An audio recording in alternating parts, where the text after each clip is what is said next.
Bismillahirrahmanirrahim. Assalamualaikum warahmatullahi wabarakatuh. Baik teman-teman, kali ini kita akan membahas beberapa soal TIU yang sudah saya kumpulkan. Kita langsung ke soal pertama. Jika Suci rajin belajar, maka ia akan lulus ujian. Suci tidak lulus ujian. Kesimpulan yang tepat adalah, nah ini tidak terlalu susah ya. Yang sering kita jumpai itu ada modus ponen, modus tolen, sama silogisme. Nah, ini termasuk ke dalam kategori modus tolen. Bentuknya kayak gini nih. Kita misalkan, lihat dulu, ini sebagai P, dan ini Q-nya. Jadi P-nya itu Suci rajin belajar, maka ia akan lulus ujian, itu sebagai Q-nya. Kemudian, Suci tidak lulus ujian, jadi ini adalah negasi dari Q. Maka, jika ada dua premis yang seperti itu, yang pertama P maka Q, dan yang kedua adalah negasi Q, maka kesimpulannya itu adalah negasi P. Nah, seperti itu ya. Jadi, P-nya tadi apa? Suci rajin belajar. Kalau negasinya, berarti Suci tidak rajin belajar. Maka jawaban yang tepat adalah yang D. Nah, gitu ya. Soal yang kedua, ini masih mengenai silogisme atau logika. Kita lanjut, semua manusia butuh makan, semua manusia butuh minum. Kesimpulan yang tepat adalah yang A, kita lihat dulu jawabannya. Semua manusia butuh makan. Kemudian B, semua manusia butuh minum. Kemudian C, semua manusia butuh makan dan minum. D, ada manusia yang tidak butuh makan. Dan E, ada manusia yang tidak butuh makan. Ini sepertinya minum ya, yang E ini minum maksudnya. Jadi, dari jawaban A sampai E ini, yang paling tepat adalah yang C. Karena ini memuat kesimpulan dari dua premis yang disebutkan pada soal. Jadi, karena manusia butuh makan dan manusia butuh minum, maka semua manusia butuh makan dan minum. Nah, seperti itu. Di dalam keluarga, Eni memiliki 5 saudara. Saat Bapak dan Ibu Eni menikah, mereka telah memiliki anak masing-masing 2 anak dan 1 anak. Edo lahir persis tahun setelah Bapak dan Ibunya menikah. Jumlah saudara kandung Edo adalah, kita buat dulu diagramnya. Yang pertama, seperti ini bapaknya, ini ibunya menikah. Bapaknya bawa 2 anak dari pernikahan sebelumnya. Ini anak, kemudian ibunya bawa 1 anak dari pernikahan sebelumnya. Nah, Bapak dan Ibu Edo ini menikah, sehingga lahirlah Edo 1 tahun setelah menikah tersebut. Pertanyaannya adalah jumlah saudara kandung Edo. Yang dimaksud dengan saudara kandung adalah saudara dengan ibu yang sama. Jadi kalau kita lihat dari diagram ini, saudara dengan ibu yang sama itu adalah ini nih. Maaf, ini pensilnya tidak berfungsi, bentar. Nah, ini. Nah, kemudian selain yang ini juga merupakan saudara dari Edo. Nih, ini walaupun tidak diceritakan lahirnya berapa tahun kemudian, ini tentunya juga merupakan saudara dari Edo. Kenapa bisa kita pastikan ini adalah saudara kandung dari Edo juga? Coba perhatikan di soal ya. Saat Bapak dan Ibu Eni menikah, berarti kalau Bapak dan Ibu Eni menikah, berarti kan dia dengan Edo berasal dari Bapak dan Ibu yang sama kan? Nah, jadi bapaknya yang ini, ibunya yang ini. Nah, jadi mereka berdua ini adalah saudara kandung, ini juga saudara kandung. Jadi jumlah saudara kandung di sini, jumlah saudara kandungnya si Edo ya, karena 3 orang yang seibu tadi, jadi kalau untuk saudara kandung Edo, berarti ada 2 orang. Pada sebuah perusahaan, 46% pegawai adalah laki-laki. Jika 60% pegawai sudah menikah dan 70% dari pegawai yang sudah menikah adalah laki-laki, berapakah dari pegawai yang belum menikah adalah perempuan? Nah, pertama-tama kita misalkan terlebih dahulu bahwa jumlah pegawainya itu adalah 100 orang. Ini supaya kita gampang mengoperasikannya aja ya. Jadi, dari 100 ini, laki-lakinya ada 46%. 46 per 100 dikali dengan jumlah seluruhnya 100 sama dengan 46 orang. Kemudian yang perempuannya tentunya sisanya 100 dikurang 46 sama dengan 54 orang. Kemudian berikutnya jika 60% pegawai sudah menikah, 60% dari 100 ini ada yang sudah menikah sebanyak 60%. Jadinya ada 60 orang yang sudah menikah. Kemudian jika 60 orang sudah menikah, jadi yang belum menikahnya ada 40 orang. Selanjutnya 70% dari pegawai yang sudah menikah adalah laki-laki. Jadi dari sini laki-laki sudah menikah sama dengan 70 per 100 dikali dengan jumlah yang sudah menikah tadi 60 sama dengan 42 ya. Kemudian sisanya tentunya adalah perempuan yang sudah menikah. 30 per 100 kali 60 sama dengan 18. Atau boleh juga dari semua yang sudah menikah tadi dikurang 42 kan hasilnya juga sama dengan 18. Nah, pertanyaannya adalah berapakah dari pegawai yang belum menikah itu adalah perempuan? Karena perempuan yang sudah menikah tadi jumlahnya sama dengan 18 orang dan total perempuan seluruhnya adalah 54 orang, maka untuk menentukan pegawai perempuan yang belum menikah, berarti 54 ini dikurang dengan 18. Jadi, pegawai perempuan yang belum menikah sama dengan 54 dikurang dengan 18. Sama dengan 36. Jadi jawabannya adalah yang E. Rumah Titian jaraknya 1,5 km dari kantornya. Bila ia berjalan rata-rata 4,5 km per jam, berapakah jam yang dibutuhkan untuk berjalan pulang pergi selama 1 minggu bila ia bekerja dari Senin sampai Sabtu dan tidak pernah makan siang di rumah pada hari kerja? Jadi di sini diketahui bahwa jaraknya itu S-nya sama dengan 1,5 km atau sama dengan 3/2 km. Kemudian V-nya atau kecepatan rata-ratanya itu sama dengan 4,5 km per jam atau sama dengan 9/2 km per jam. Seterusnya, pertanyaannya adalah berapa jamkah yang dibutuhkan untuk berjalan pulang pergi selama 1 minggu. Jadi pertanyaannya adalah T-nya berapa? Jika pulang pergi selama 1 minggu, bekerjanya dari hari Senin sampai hari Sabtu dan tidak pernah pulang untuk makan siang. Nah, kita cari dulu waktu yang dibutuhkan untuk 1 hari saja. Jadi, karena V itu sama dengan jarak dibagi dengan waktu, maka T sama dengan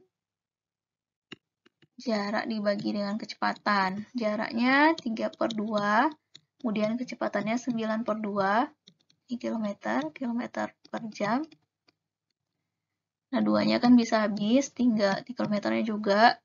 Sisa sekarang adalah 1/3 jam. Nah, untuk 1 hari, Titian membutuhkan 1/3 jam. Jika ia bekerja dari Senin sampai Sabtu, dan itu pulang pergi, jadi ini untuk 1 kali pergi atau 1 kali pulang nih, yang dimaksud dengan 1/3 jam. Maka untuk PP pulang pergi ya, TPP atau waktu PP dari Senin sampai Sabtu, yaitu berarti 6 hari dikali dengan 2 karena PP, dikali dengan 1/3 jam. Sama dengan 24 jam. Bisa dipahami ya? Jadi jawabannya adalah yang A. Soal berikutnya, 0,075 dikali dengan 1000 ditambah dengan 25,2 dikurang dengan 27,3. Nah, untuk soal yang seperti ini, teman-teman, ini antara operasinya ada perkalian, penjumlahan, dan pengurangan. Jadi yang paling kuat di sana adalah perkalian. Jadi yang kita selesaikan terlebih dahulu adalah yang operasi perkalian. 0,075 itu bisa kita sederhanakan atau bisa kita ubah bentuknya menjadi, ini kan 3 angka di belakang koma kan. Kalau kita jadikan 75, berarti ini akan menjadi 75/1000 dikali dengan 1000. Ditambah dengan 25,2 dikurang 27,3. 1000-nya habis, jadi sisa sekarang adalah 75 ditambah dengan 25,2 dikurang 27,3. 75 ditambah dengan 25,2, ini 100,2 dikurang 27,3. Sama dengan 72,9. Nah, tapi sekarang pada pilihan jawabannya, itu semuanya ada per 2-nya ya. Jadi kalau kita menginginkan jawaban seperti itu, jadi tinggal kita kali 2 aja masing-masingnya. Kali 2/2. Jadinya 145,8 dibagi dengan 2. Tuh. Jadi jawabannya adalah yang A. Ini soal deret. Negatif 2, titik-titik, negatif 7, negatif 4, negatif 10, negatif 14, titik-titik, negatif 20, negatif 28. Nah, kita untuk menyelesaikan soal seperti ini, kita coba-coba aja memasukkan angka-angka yang cocok, kira-kira yang mana. Coba ya, saya buat sini dulu. Negatif 2 ke negatif 4, itu kan dikali 2.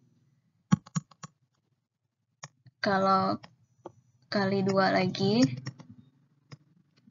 jadinya di sini adalah negatif 8. Kemudian, begitu juga untuk titik-titik yang ada di sini. Yang di awal ini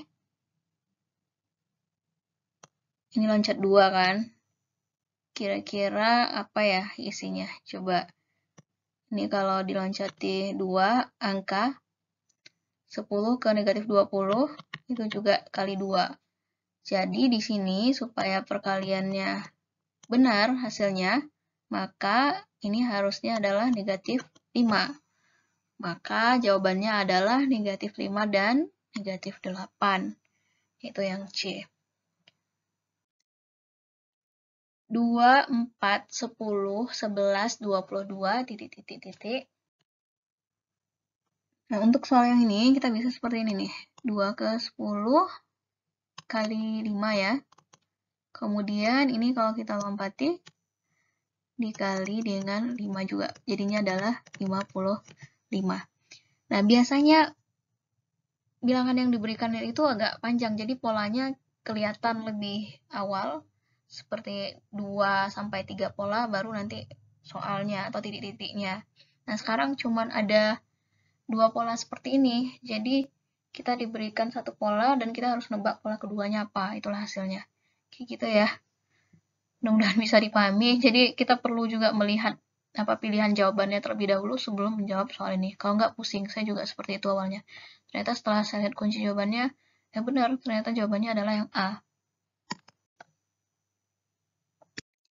Begitu juga untuk soal yang ini nih. Nah, pola yang diberikan di awal itu cuma 1 pola aja yang bisa diketahui nih. Coba ya. 3 kali... Bentar ini. pulpennya kurang berfungsi. 3 kali 6, 18. Kemudian 20 kali 6. Berarti X-nya adalah 120. Nah, sama kan seperti tadi? Jadi pola yang diberikan di awal cuma satu pola aja. Jadi pola yang keduanya adalah hasilnya. Seperti itu. Jadi kita harus lihat dulu pilihan jawabannya. Ada nggak kira-kira yang bisa memenuhi pola yang kita inginkan. Gitu ya. Carilah satu bentuk atau pola yang paling berbeda dengan gambar bentuk yang lain. Kita perhatikan gambar A sampai gambar E, semuanya ini ya, bangunnya adalah segi 4 untuk yang di luarnya, jadi sama. Kemudian kalau yang di luarnya udah sama, berarti yang kita perhatikan sekarang adalah gambar di dalamnya. Ini ada segi 5 yang punya 5 titik sudut, kemudian ini gambar lingkaran.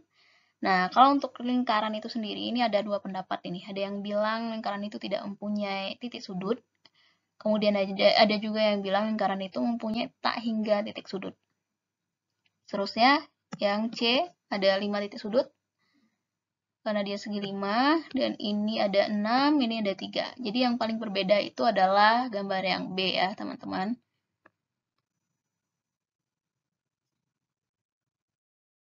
Carilah satu bentuk atau pola yang paling berbeda dengan gambar bentuk yang lain. Nah, sama seperti tadi ya. Ini gampang nih, coba perhatikan ya. Dari semua gambar ini, yang lingkarnya yang kelihatan keduanya, itu adalah yang A. Kalau ini,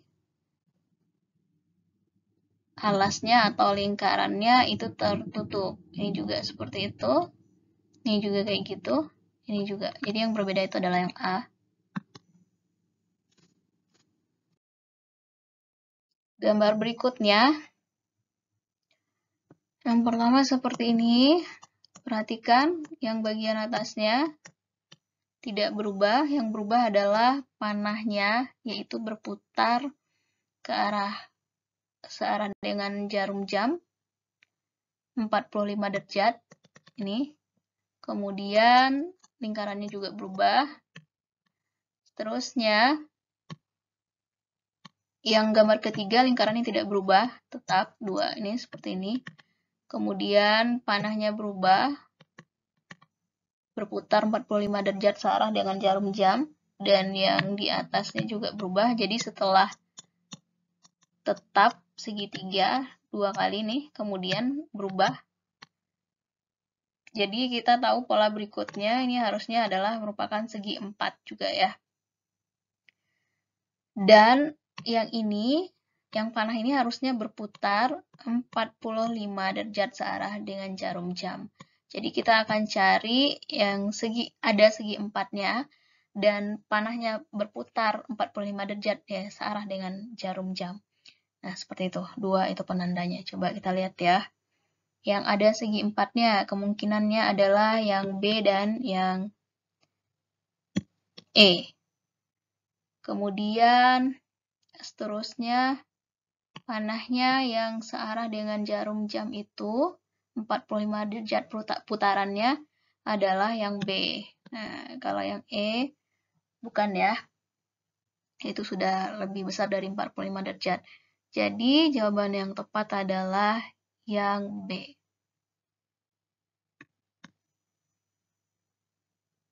Oke teman-teman, demikianlah video yang dapat saya sajikan pada kali ini. Mudah-mudahan bermanfaat bagi teman-teman semua. Terima kasih sudah menyaksikan video ini sampai akhir. Assalamualaikum warahmatullahi wabarakatuh.